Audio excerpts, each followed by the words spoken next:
This is Paul LeVan, my husband of 43 years. The legend, yes, we know. Yes, a legend, and I am Mary Ann LeVan. We are partners in crime for the American Red Cross. 52 years and myself 41 years. In that time, we've seen many changes in the Red Cross. However, the mission has not changed. The American Red Cross is a humanitarian organization led by volunteers and guided by its congressional charter and the fundamental principles of the International Red Cross movement. Will provide relief to victims of disaster and help people prevent, prepare, and respond to emergencies. We really do not need to revisit some of the disasters that have affected Lebanon County, as I am sure these disasters are still fresh in our minds. I come to you today asking that the Commissioners of Lebanon County name March as Red Cross Month. Within the next 5 minutes, I can justify my request with some statistics. In the year starting January 2015 and ending with December 2015, the Lebanon Office of the American Red Cross responded to 39 requests for assistance to individuals and families displaced by fire alone. 39 families were displaced. A total of 128 people were affected. Of that number, 67% of the affected individuals were children. Our DATs, or Disaster Action Teams, met with these families, assessing their needs, playing with the children, and consoling the people who lost everything. And all of this was done with volunteers. The total volunteer hours equates to approximately 450 man-hours. The meeting with the affected or displaced persons is not a one-shot and done deal. It starts with immediate needs and continues on to help people recover, whether it's an ear to listen to their concerns or helping them build a recovery plan. With extensive training to become a DAT member, there's always that one thing that you can't be taught. Sometimes it means calling on a partner agency for a little assistance. And one case jumps to the forefront of my mind. A family that asked for something that isn't in our toolbox. The family asked for Bibles. We were able to fill this request calling on a partner in our community who was quick to fill the need. And to see the look on that child's face when his Bible had been replaced, it was priceless. And all crises don't always involve just humans. There are the client's fur babies. And I was able to make one fur baby happy by giving him a blanket. His own was lost in a devastating fire. Even better was when I sat down in the dirt with this fur baby, stroked his fur, and gave him treats. Our county is familiar with some of our faces that respond, and the kinship between the American Red Cross responders and fire department personnel is phenomenal. We applaud our local fire companies. They are patient when we ask them to assist, whether there is a question about our soon-to-be clients or allowing us to use their fire station as a safe and warm place to interview the families. But in an effort to be proactive and help to lessen the number of home fires, the American Red Cross has their smoke detector installation program, which we refer to as the Home Fire Campaign. We've done 49 installs just in the city alone. Volunteers from our office have been asked to participate in the National Night Out for the past 2 years. We were a presence there. We had our table with our brochures, coloring books and crayons, and made a lot of new friends. When you hear the words American Red Cross, you normally equate that to a big white vehicle with our branded logo, or somebody with a Red Cross disaster volunteer vest. There's another facet in the American Red Cross called Service to Armed Forces, which you won't really see that disaster vest or the vehicle in front of their home. Primarily, it's by telephone. I've worked 15 cases in Lebanon County alone. I have listened to them cry because they had to tell their loved one who is stationed overseas that someone has passed. I've heard them yell because they were frustrated with the crisis. And I did teach a couple of brand new grandparents how to spoil their babies. You might ask why I do this, because in the end, I want somebody to listen to me. I just want to say thank you for your service to the community. As you said, disaster after disaster, you are so reliable and you show up and you stick it out till the end. Thank you. Continue the good work, and we certainly support you. Most recently with the I-78 accident, Paul was on the site. Mary Ann was going back and forth at the 911 center. That was just, great, again, in action, helping to calm people and get them warm, get them off the highway and so on. So thank you for all of that. As well, can you speak a little bit about that? Personally, I was up at PEMA, the Pennsylvania Emergency Management Agency. I'm what they call an EPLO, an Emergency Planning Liaison Officer. And my shifts were 12-hour shifts. My responsibility there was to represent the Red Cross with the Department of Human Services, and I was in touch with the Red Cross offices up in the Bedford region for all those stranded motorists. Some of the things that you don't see about the Red Cross, every time there's an emergency, talk about the snowstorm.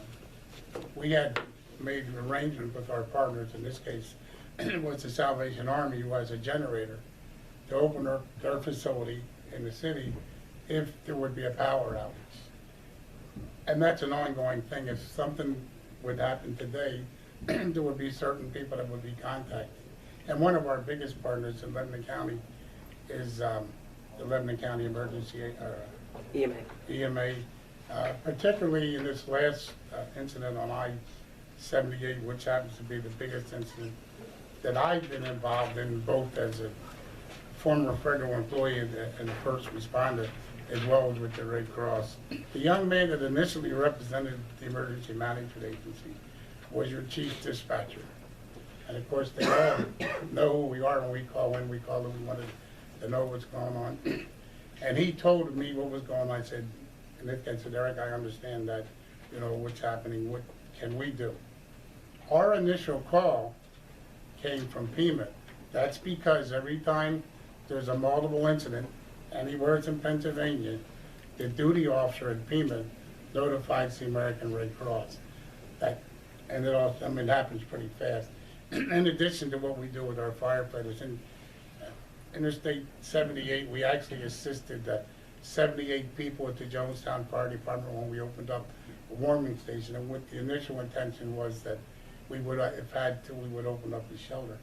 D.B. Fisher's also removed the clients from I-78. It's a big plan in Lebanon County, and somebody asked me, oh, what do you think happened? I said, every agency in Lebanon County, from all your responders, the Salvation Army, American Red Cross, everybody was involved in some way.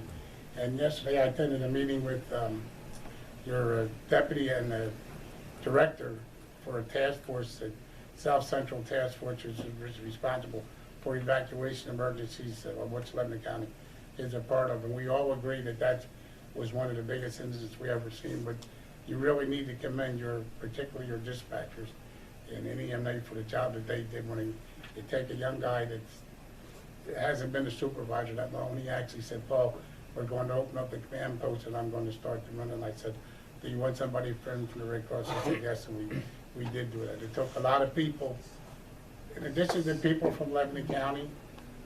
With our new system we have, our disaster director in Harrisburg went immediately to his office, and he was in contact with the PEMA office.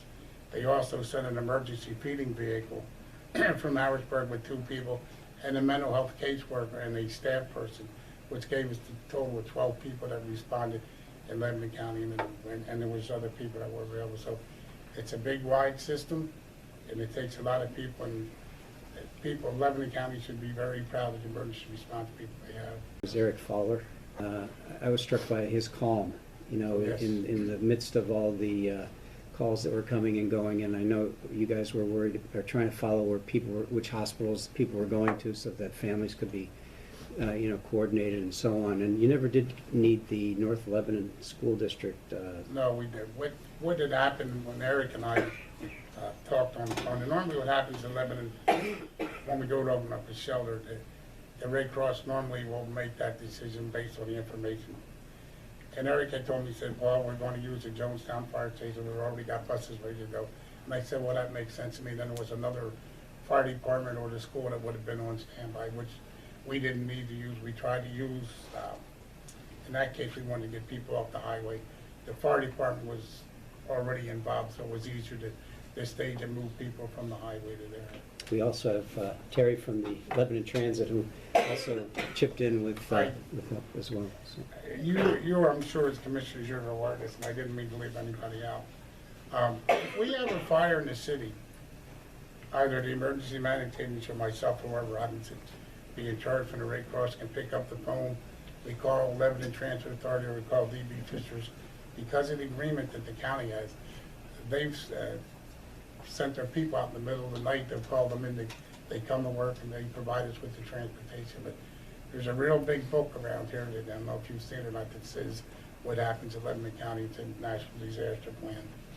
And That's all that plan really worked. all the training that you are involved with and everyone else through the system, it pays off at a time like that, but thank you very much. You're welcome. Whereas in Lebanon County, we have a long history of helping our neighbors in need.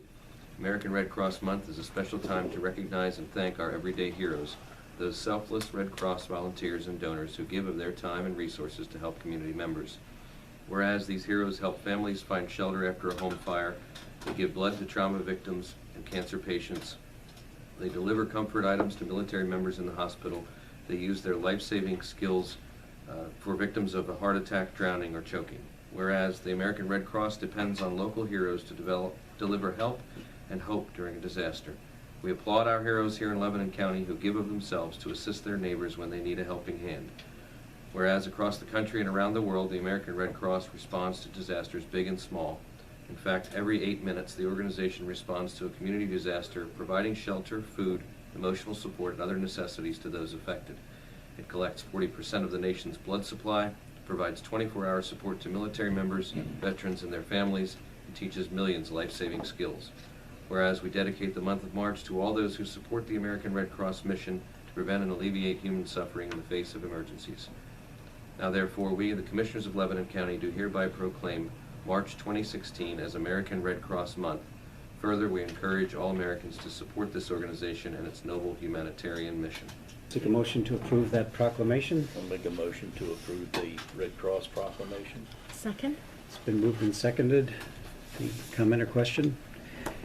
Hearing none, all in favor of the motion, please indicate by saying aye. Aye. Opposed, same sign. And we thank you from Lebanon County for all your good work.